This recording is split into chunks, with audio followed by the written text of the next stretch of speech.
আল্লাহু আকবার। জিন্দাবাদ জিন্দাবাদ। السلام عليكم ورحمة الله. الحمد لله رب العالمين والصلاة والسلام على رسوله الكريم وعلى آله وصحبه وأهله أجمعين أما بعد.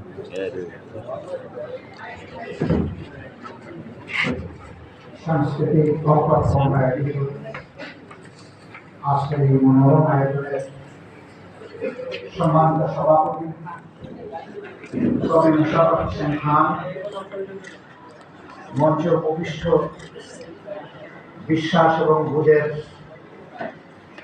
অনুসারী এবং শিক্ষক, সম্মানিত সাংস্কৃতিক ব্যক্তিত্ববৃন্দ, বাংলাদেশ জামাত ইসলামের ঢাকা মহানগরীর